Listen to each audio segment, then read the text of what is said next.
works. Wake up your mind.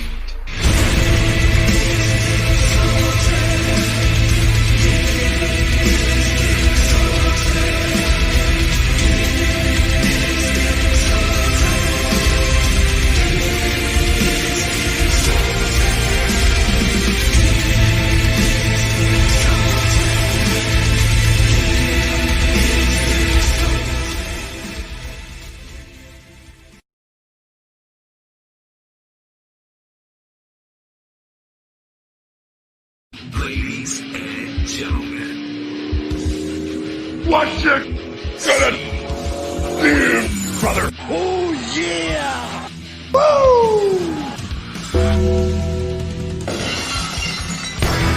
What? What? If you smell what the rock.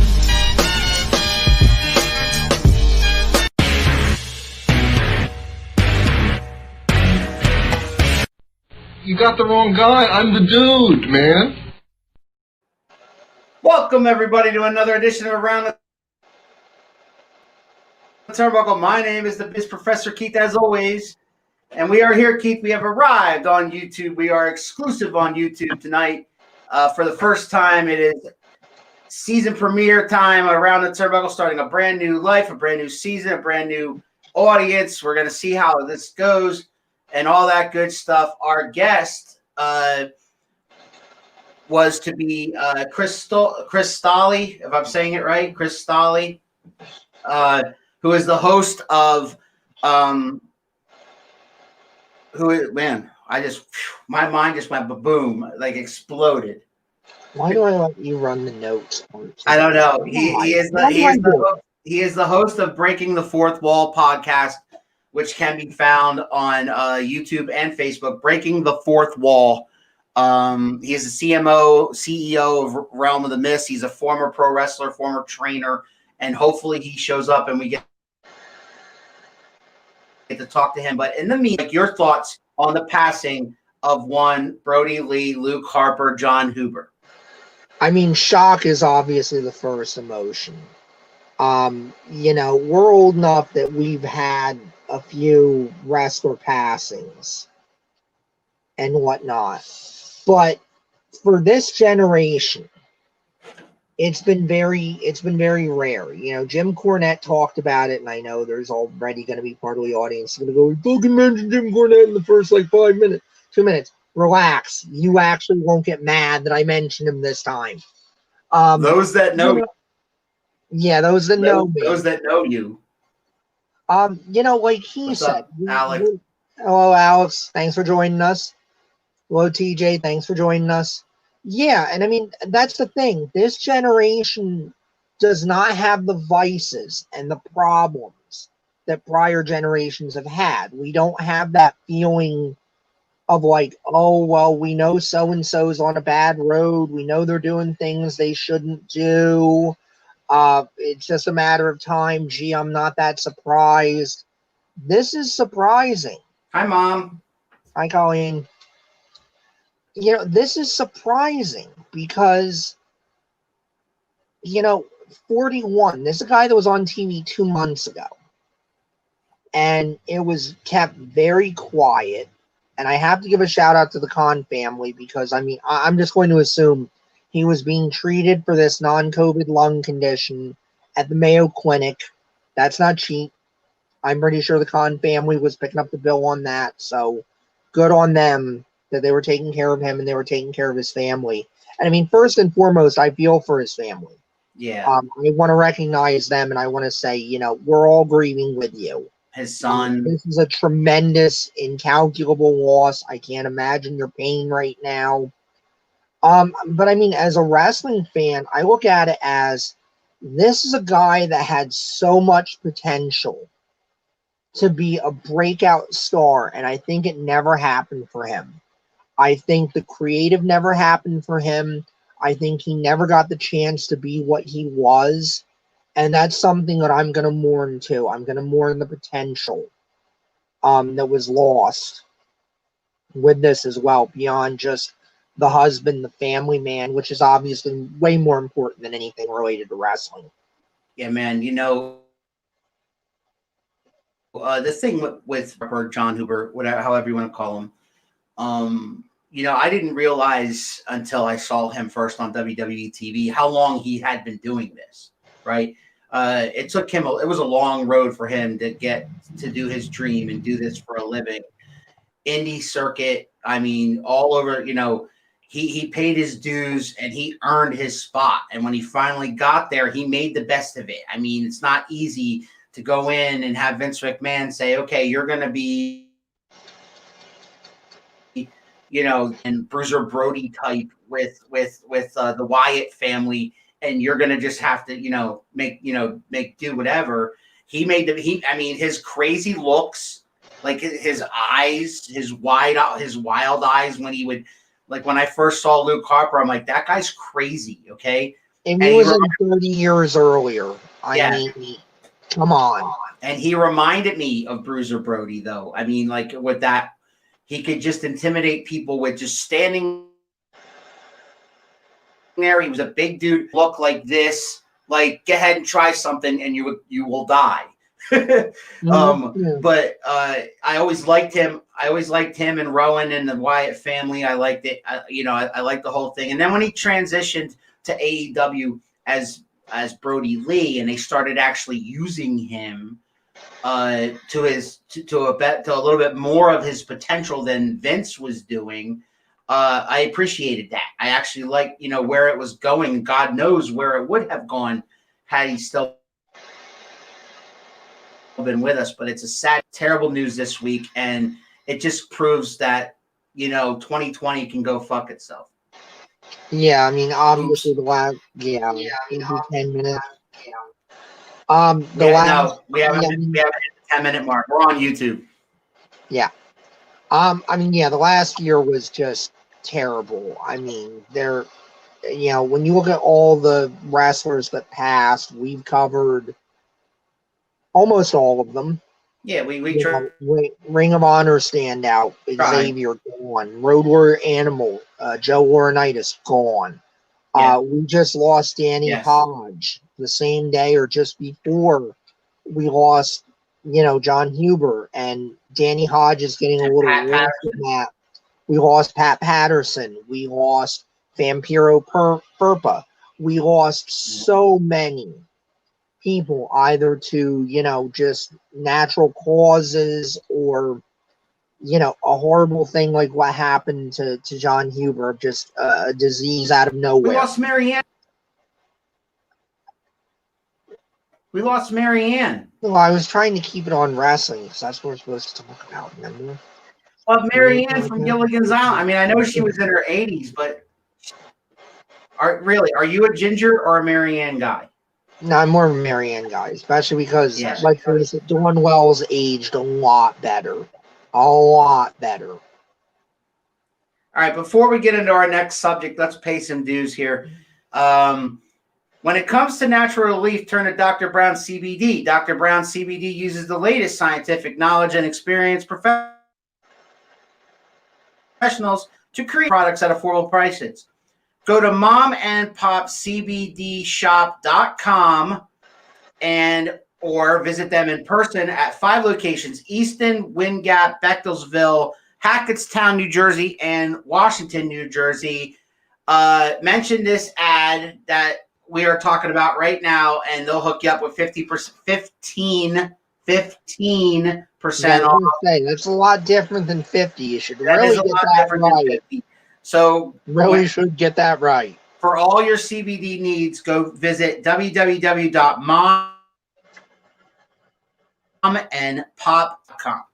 We'll mention that again later. Keith, I want your opinion on something, since our guest seems to be either late or not coming.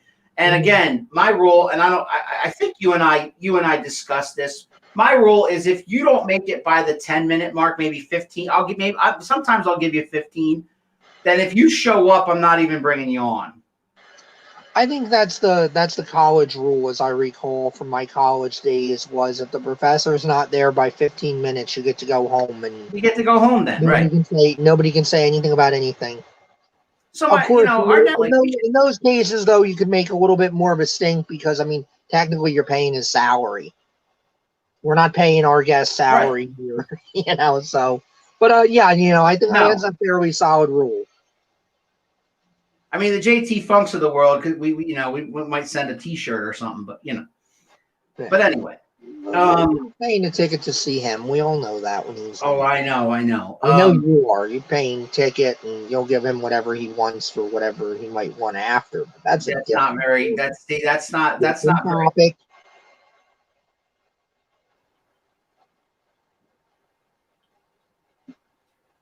that's not very politically correct. All right. So anyway, WWE is flirting. They haven't announced anything. They haven't announced anything official yet, but WWE is flirting with the notion, and there are many rumors circling around it about having fans at the Royal Rumble. Is that a good idea given where we are right now, or what do you think about it? How do you feel? If you have fans at the Royal Rumble, if you socially distance them, if you make them wear masks, if you take safety precautions, I think, yes, you can do it. I understand the impetus to do it. This is one of our biggest events of the year.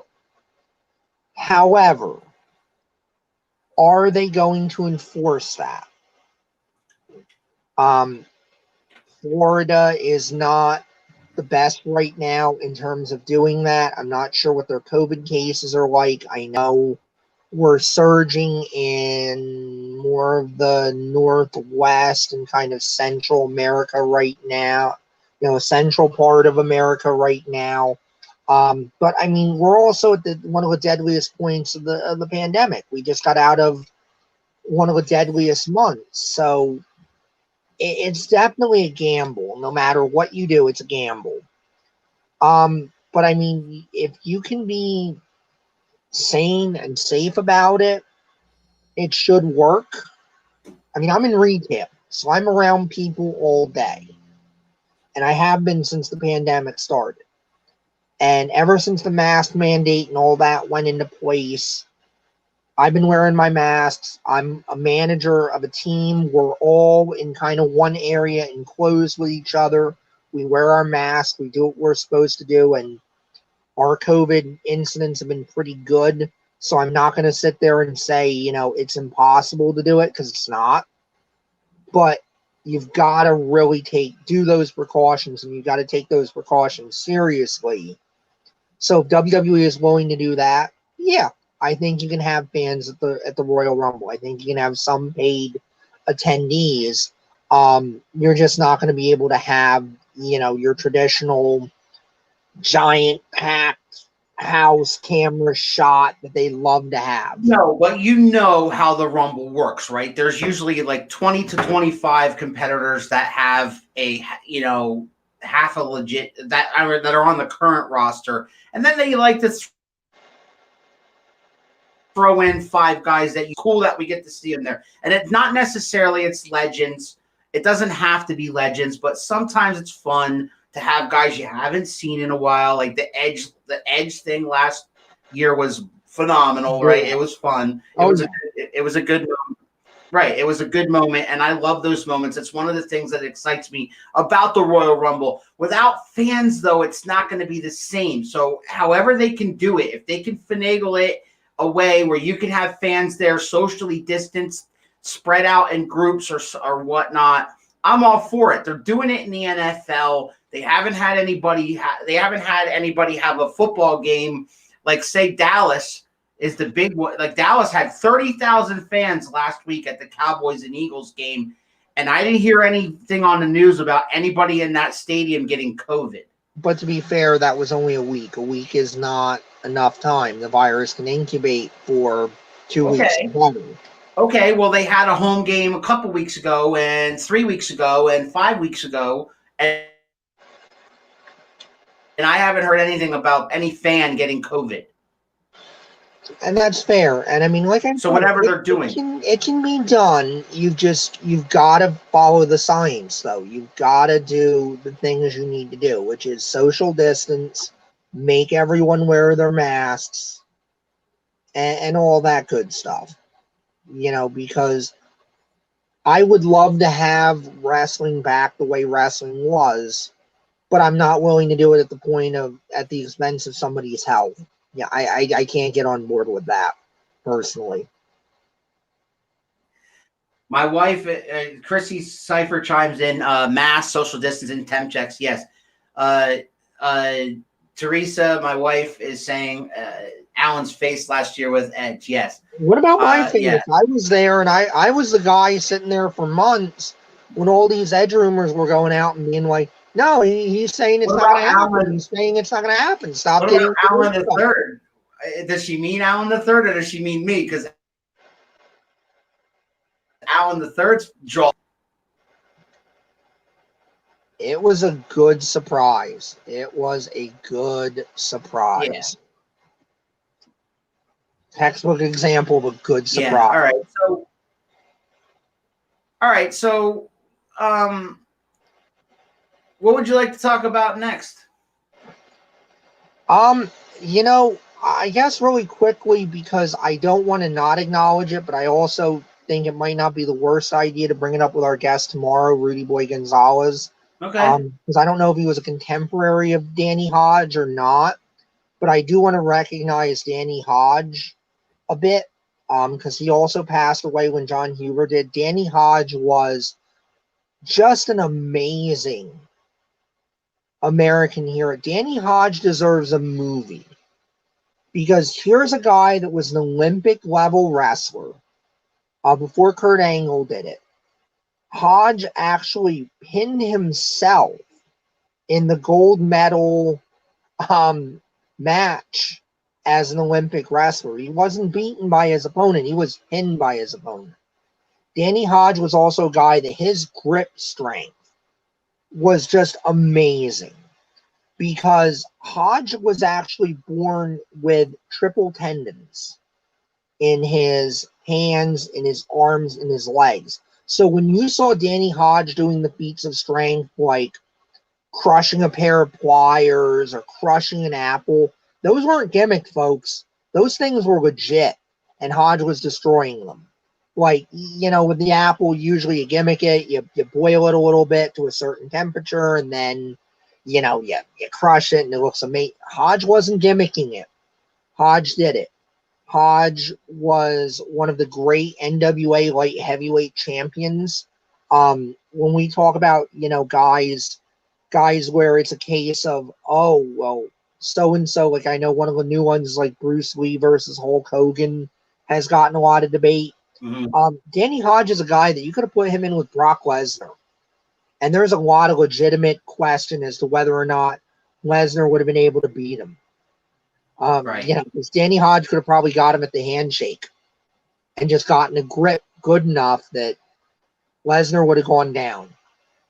He is one of the only, his accolades are just numerous. He's in any and every legitimate professional wrestling Hall of Fame.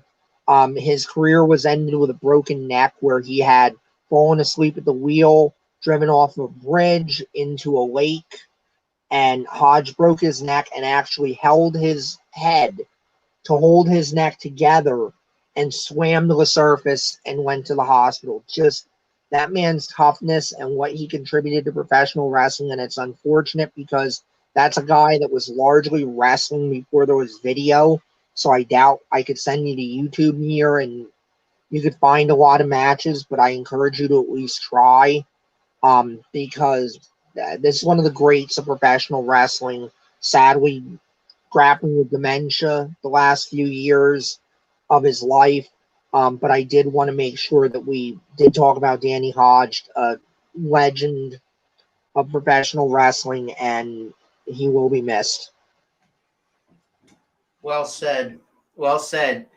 I want everybody to who watches this either live or to sometime tonight or tomorrow morning to remind you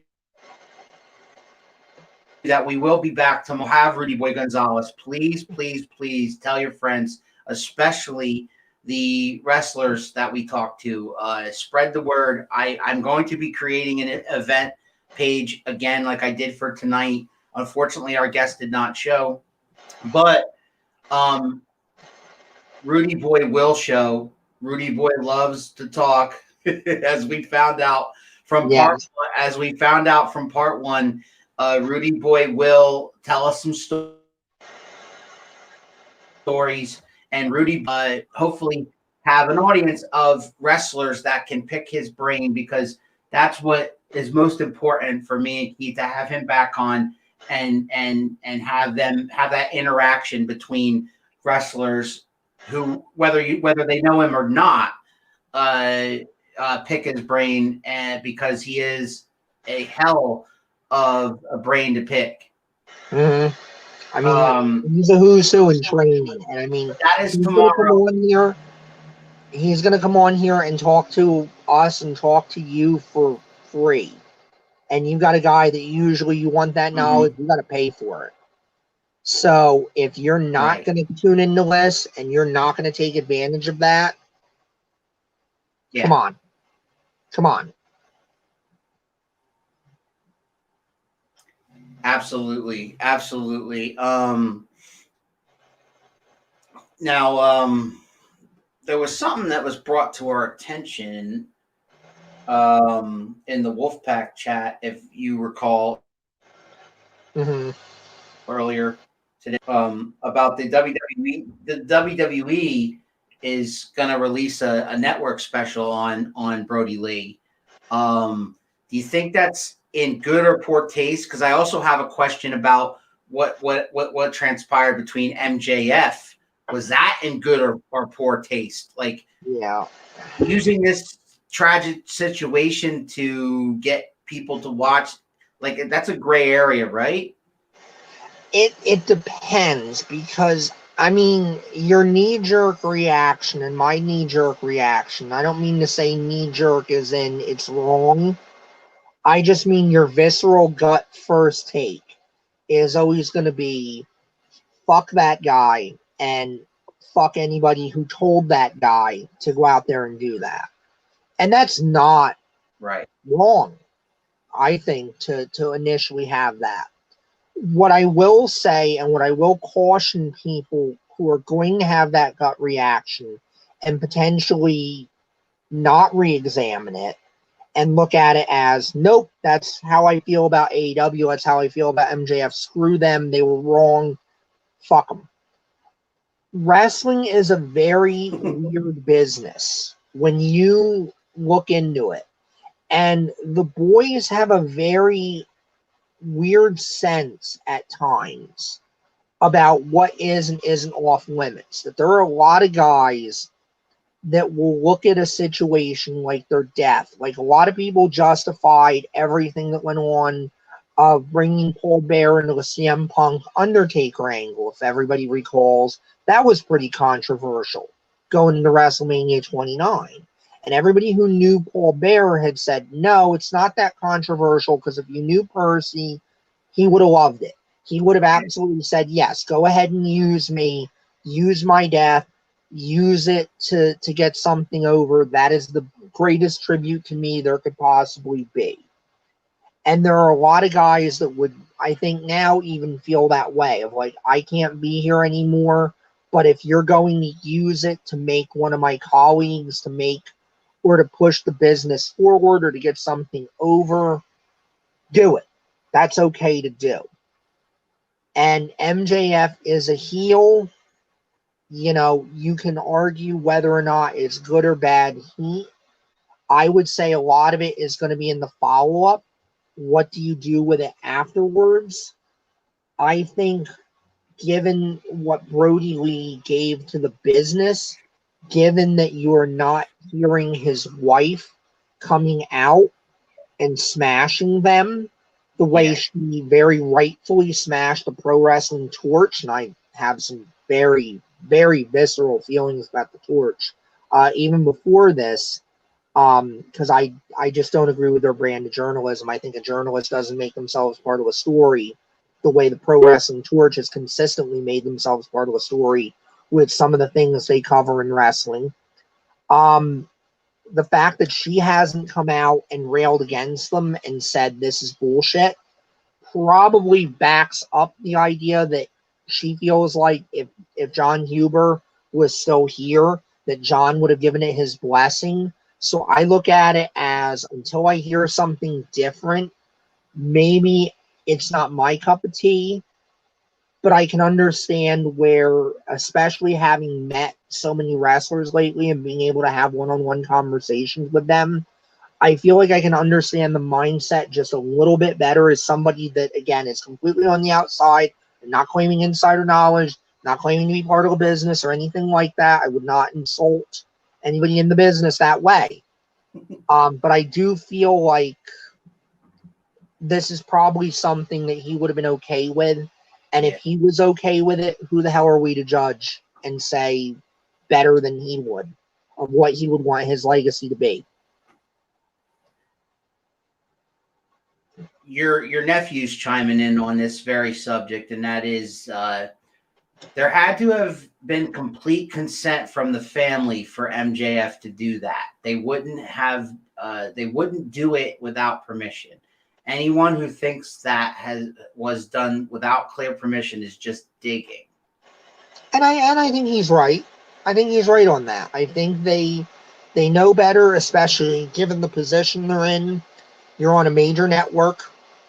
If you're going to do that and TNT isn't 100% sure that what you did is correct and okay with the family, TNT is going to be pretty pissed, especially given how much commitment TNT has given to that product.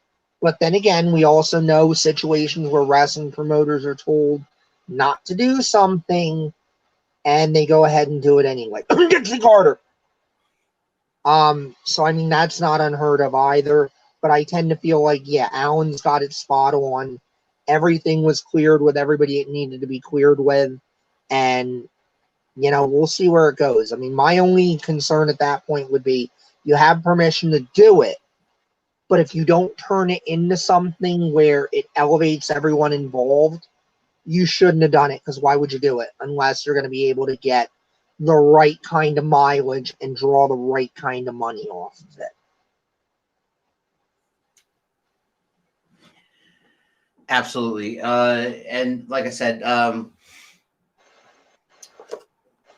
well, we want to remind everybody that we are still part of 2M1L Media. We are live on that YouTube channel now. You can also find Ciphered Knowledge with Chrissy tomorrow night at 8 o'clock, where she's going to have the Generation Show, Keith. She's going to have herself, her daughter, and her mother, 3 generations all on at once, talking about the differences in parenting, among other things. How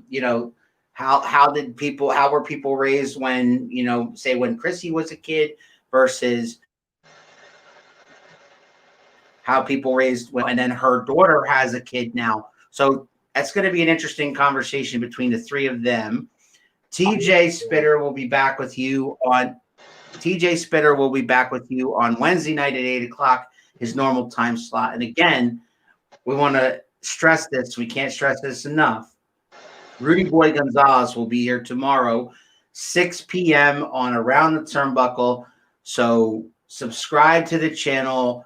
I will be creating an event about this later on tonight. So then that way you guys can just click that event and you'll be ready to go. It'll bring you straight to Rudy Boy Gonzalez. And again, if part 1 was any indication, part 2 is going to be phenomenal. I can't wait to talk to him again. I'm so excited to talk to him. It was fun. It was so much fun, right? Yeah, I've become such a history guy for wrestling. I mean, you guys can sort of see my bookshelf behind me here. It's nothing but wrestling biographies or history on the territory system and all of that.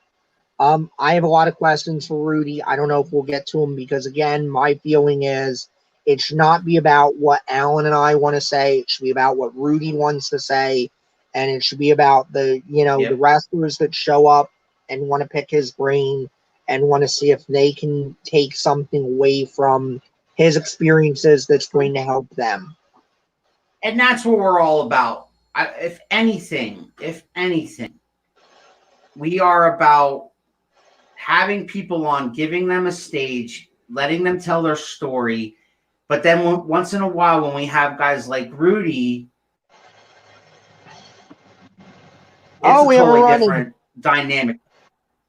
Joining us at this time is the host of Spittin' with Spitter, TJ Spitter. What's up, man? Gentlemen, how you guys doing tonight? All right, how are you? We're tired and we're. It's been a long couple of days, right? Yeah, man. It's 2021, right? New day. It's a new way. It's the way it is. It is what it is. All that good stuff. What are you up to tonight? You know, maxing and relaxing. Are you chilling out all cool, shooting some b-ball outside of the school? Oh shit! Go ahead, kid. Oh shit! Fresh friend. Kid. How y'all feeling tonight, man? I understand that y'all guests didn't show up. Yeah, but you know, these are the breaks, and we give you, you know, we haven't had an official rule that we've thrown out there, but I give you 10 minutes. If you don't show up at 10 minutes, if there's a legit excuse, I might even think about having you back. But I'm saying that in this case, there was no contact. There was nothing. I mean, we've been on now for 30 minutes. We've been on for 30 minutes, and there wasn't even a sorry, guys. I screwed up, or I forgot about it, or I don't even care if you forgot about it. If you forgot about it, then just let us know. But that's the thing about Professor Keith. Once I get him going, he can talk for a half hour, and I'm good. We're good. I love it. I love it. So, since you guys brought me on, I got some questions for you. Okay. How do you feel about How do you feel about the Randy Orton Fiend match of, what was it, 2 weeks ago? Did you see it, Keith? So, I have not seen it. I read about it. I'm against it on just about every level. I'm not a fan of a cinematic match approach. I feel like it devolves into silliness a lot of times. Here's what I liked about the Taker one. Because the Taker one was a fight. Mm-hmm. AJ made it personal. He brought his wife into it. He brought his family into it. Mm-hmm. And whenever you do that, if you're going to turn around and go, oh, we're just going to have a traditional wrestling match with bell to bell and headlocks and countouts. No. It Who doesn't talks like that, work. Professor? It makes no sense if you do that. You basically at that point have to be like, you pick the time, you pick the place, we'll show up. If somebody wants to film it, cool, but there aren't going to be referees, there aren't going to be rules. You and I are just going to beat the shit out of each other until we're done beating the shit out of each other. And that's kind of what the Boneyard match was. Yes, there was some special effects. Yes, there was some but you expect that with Taker. The Taker character is grandfathered enough that when you have those special effects, you don't turn around and go, oh my God, what is this silliness? Right. Yeah, it doesn't turn into a spectacle. Did you see the match? You know that that's there and that's part of it. I mean, it was, you know. I watched it 3 times. Okay. Because I watched it when you sent me the link on Twitter. I watched it. And I was like, this had all of the works to be a really good match. Mm-hmm. What am I missing? It's a matter of perspective, okay? The thing is, when you're a casual fan like yourself, what happens is when you check in, you haven't checked in a while, and all of a sudden you check in and you see something like an Inferno match, you're like, wow, this is pretty cool. And then the dude got set on fire in the ring, and you're like, what the hell is going on? This is crazy, right? Right. But when you eat, breathe, and sleep this business like Keith and I do, it's like silly to us watching something like that happen because it's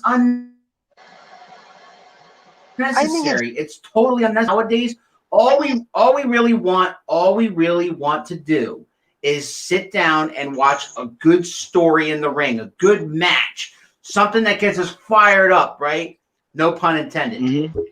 And just like, but that kind of stuff with the Fiend, they're really not.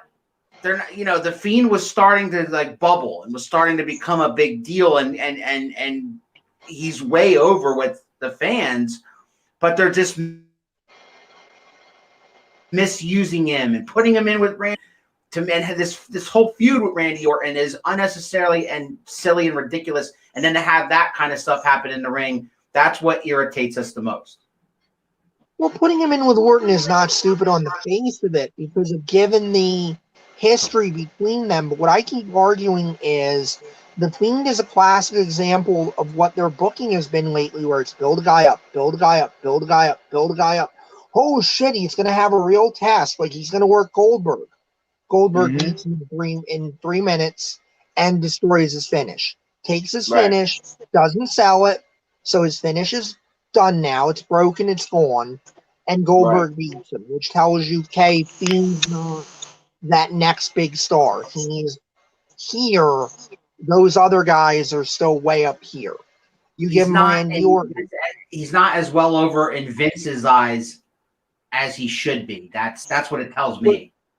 Yeah, but the problem there is, too, because of that, he's not going to get over with the fans as much as he should either. And then you put him in with Randy Orton, and okay, you maybe have a chance at redemption now. If he can beat Randy Orton, because I'm not even mad as much about the over-the-top finish as much as I'm mad that it's Orton beating him. Because it again reinforces those guys are here, and stop caring about these newer guys, because at the end of the day, they're just who they are. The Fiend is just another failed version of Bray Wyatt in a horror mask. And that's not the message you want to be sending. And they send it over and over and over again. And that's why people can't get over it. That's the message you're going to keep sending. So as a casual fan, I'm watching this and I'm enjoying the shit out of it. I'm like, oh, he's about to light him on fire. Oh, and boom. There's nothing wrong with enjoying it. We're not saying it's wrong. Like I said, it's a matter of perspective. Right. But my thing is, did they do enough with that to make you go, I enjoyed that, I want to watch more, I want to see what happens next? No. And that's the problem right there. Right. No. And that's the problem with things like Legends Night and anything where you bring back anybody that gets people's interest. It's great to get these books out to bring somebody back. But that's why I said, what if you had done that match, you had done the same thing, but you reversed who the winner was? It's Bray Wyatt setting Randy Orton on fire. Does that not now get that casual fan to go, wait a minute, I knew who Randy Orton was. I knew how good Randy Orton was. This Bray Wyatt guy kind of came out of nowhere on me, and he's setting this guy that I know is a huge star on fire and potentially ending his career. I want to go watch whatever happens next. I want to see what the next chapter of this is. Right, absolutely. And that's my thought process. So, but here we are. My next question for you guys is no, go ahead. No, go ahead. What's your next question? What is the do you think The Undertaker is retired for good? I do. I think he's done because, like he said... I'm about to smash my phone, Keith, but go ahead. I don't want it to be true either. I don't. I've been following him since I was 7 years old. That's 30 years. This is the guy that got me into wrestling. But at the same token, it's obvious his body cannot do it anymore. Right, it's obvious that he's, got priorities. You don't want to see him carried out on a stretcher. You don't want to see him out on his shield. I don't want that to be the last thing that we see the Undertaker being carried out horizontally. Right. I mean, selfishly, I want him to wrestle forever. TJ, is your next Spitting with Spitter on Wednesday? Yeah. And who's your guest? Since you're here, he is a well-known rapper. He goes by the name of Tug McGraw. Okay. I'm supposed to have on that Gene guy again, but you know what, man? Listen, you get about one. Yeah, I think you're about done with him. Yeah. Yeah. Yeah. Yeah. But Tug McGraw on this Wednesday, 8:00, Spitting with Spitter, right here on this same channel that you're on right now. Mhm. Absolutely. Now, right here on YouTube, M1L Media, 2M1L Media on YouTube. If you haven't subscribed yet, get on there and subscribe. This Sunday night at 8:00, it's the Generation Ciphered Knowledge with Chrissy. She will be on with her mother and her daughter, and that should be an interesting conversation. I'm going to tune in because I know them all personally. Well, so that's the thing. I don't know her mom or her daughter, so I'm going to tune in so I can get to know them. Right. All right. One last time. When it comes to turn to Dr. Brown CBD, Dr. Brown CBD uses the latest scientific knowledge and experienced professionals to create top-of-the-line CBD products at affordable prices. We're talking gummies, people. We're talking pain relief creams, bath products, pet products. You can go on the website at the bottom of the screen there, www.momandpopcbdshop.com. Check out their line of products. Or you can visit their 5 locations: Easton, PA, Wind Gap, Bechtelsville, Hackettstown, New Jersey, and Washington, New Jersey. And if you go to the Easton one, 312 Town Center Boulevard, tell them the Big Alboski sent you, and maybe he'll hook you up with something special. Who knows? They give away free samples at all locations, DJ. And I know that you've partook in some of their products as well. So, check them out. Definitely give them a check out. I had to, my dog treats the CBD like crack.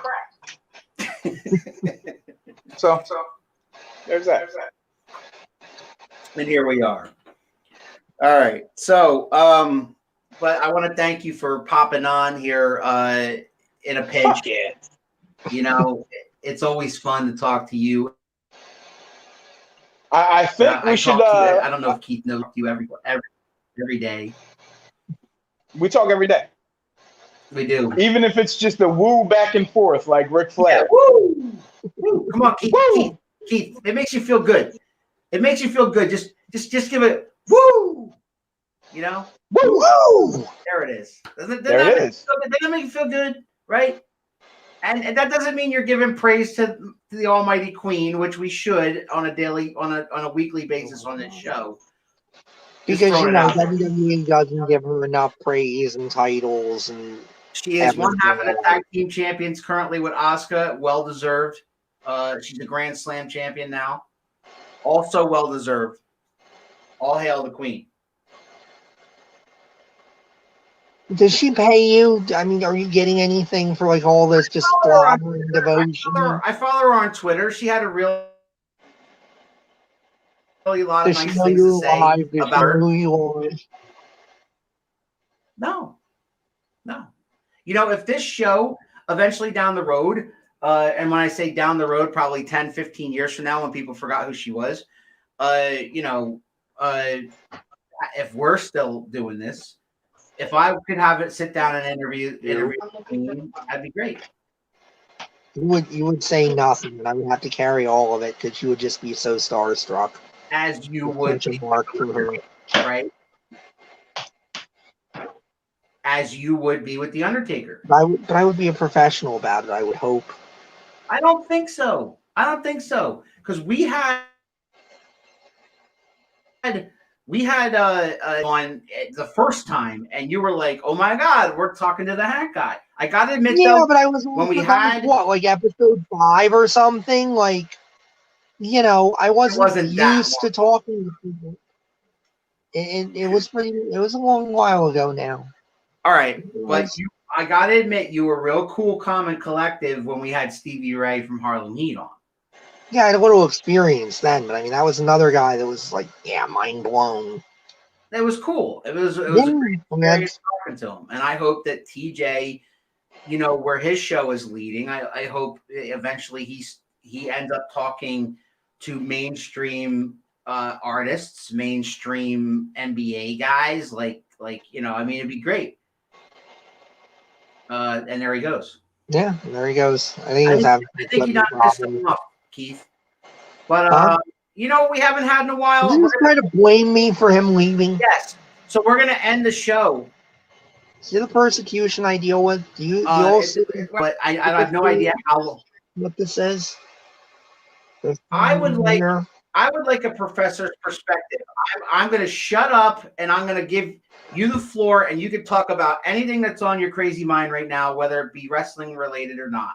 Professor's perspective, have at it. Because we so discussed this beforehand. We didn't. That's why No, we didn't. That's kind of a problem. I'm kind of on the spot now. You are. You don't want to be? I can give you a big Alboski rant if you want. I mean, do you have a rant ready? No. I would filibuster completely. Because that's what I'm saying. I mean, and maybe that's where the rant kind of comes in, is that outside of the tragedy of what happened with Brody Lee, like, there is nothing really going on in wrestling right now that I feel like is really capturing people's attention.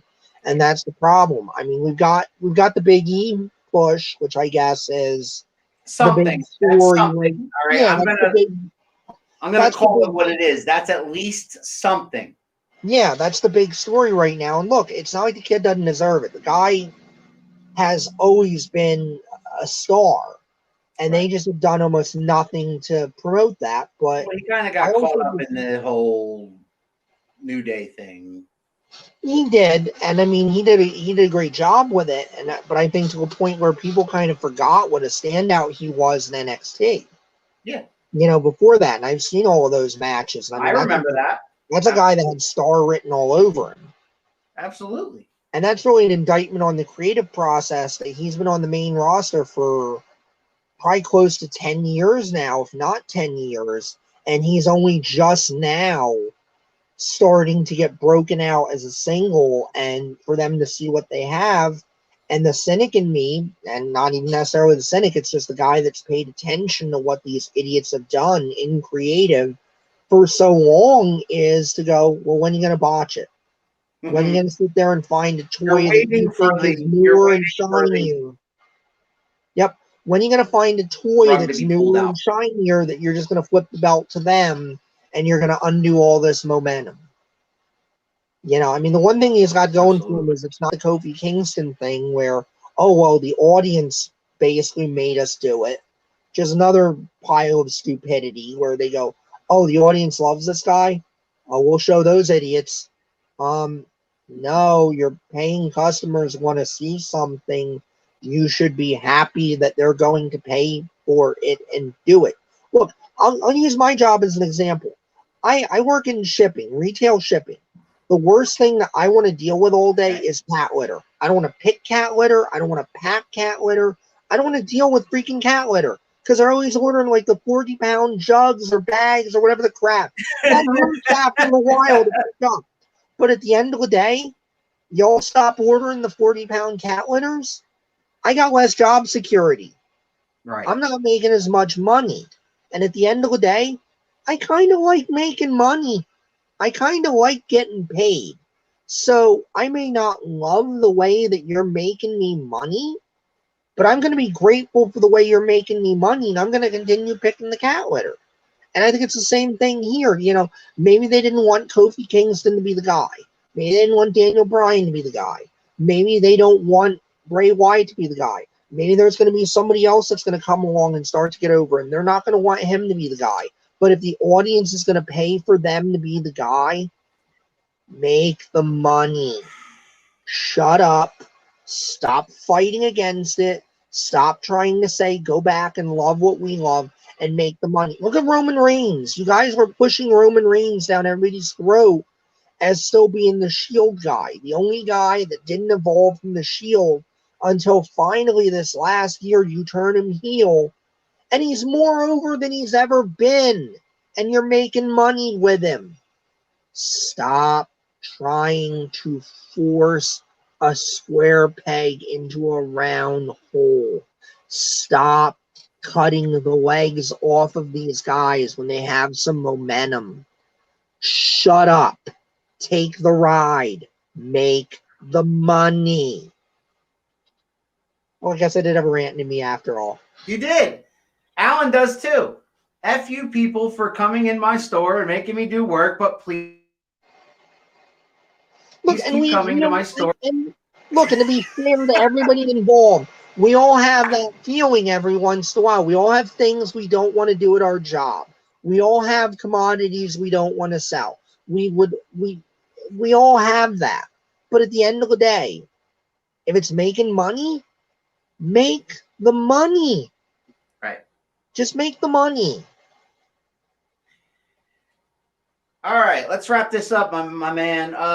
Tomorrow night, 6 o'clock, right here on this channel, we will have Rudy Boy Gonzalez. Tell your friends. I will make an event later. I will invite every single wrestler we have ever met or talked to, or is friends with me on Facebook, whichever, even if we haven't talked to them yet. I'm going to encourage each and every professional wrestler that we have met or not met yet or will meet soon to tune in tomorrow night with Rudy Boy Gonzalez and stories. He's got plenty of them, and he's got plenty of knowledge to just spread out there. And again, as Keith said earlier, it is free for something that you normally would have to pay for. Do yourself a favor and tune in tomorrow night. That is Rudy Boy Gonzalez, 6 p.m. right here on Around a Turnbuckle. Ciphered Knowledge is at 8 o'clock tomorrow night. Also at 8 o'clock tomorrow night, Sunday night. And TJ Spitting with Spitter. Our thanks to TJ for popping on and having a conversation with us. Thank you very much, my brother. I love you. You know that is on Wednesday night at 8 o'clock. The season premiere, Keith, of Home Team Sports is on Tuesday at 6 o'clock. Right here on this same channel, Home Team Sports with my boy AJ Varga, with Philly McDevitt, with Prince Shango. The gang will get back together, and we're going to be talking NFL playoffs and the national championship, the college national championship up and coming. The NBA season is off and running. I'm sure Shango is going to want to talk about that.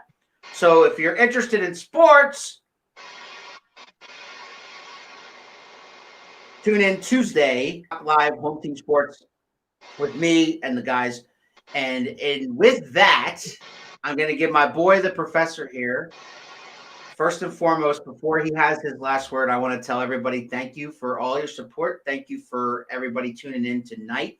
Thank you for sticking with us, because we are going to just keep giving as much possible back to this business that we love so much, that pisses us off nowadays.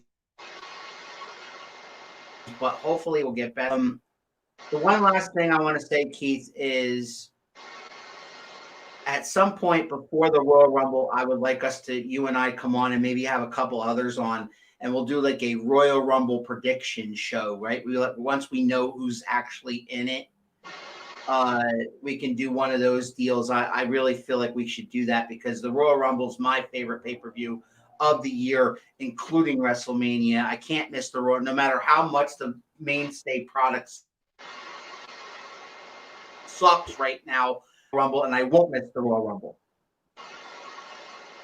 Yeah, no, I think the Rumble will be good. The Rumble match is always good. It's going to be very different this year, because Pat Patterson, even though he had retired, was coming in and doing work on the Rumble for most of those years, timing it out, figuring out how it was going to work and stuff like that. So it's going to be very interesting that, you're not going to be able to call him up and figure it out this year. So, hopefully the Nimrods that are there have absorbed enough of what's going on. I know, probably somebody that's going to be in charge of that, he loves me, and he might not be happy that I called him a Nimrod, but, stop Stop giving Vince what he wants and being an enabler. And with that, ladies and gentlemen, we'll see you tomorrow night, 6 o'clock on Around the Turnbuckle. And we were going to leave you the way that we brought you in here. Rest in peace, Brody Lee. Mm-hmm. Wake up your mind.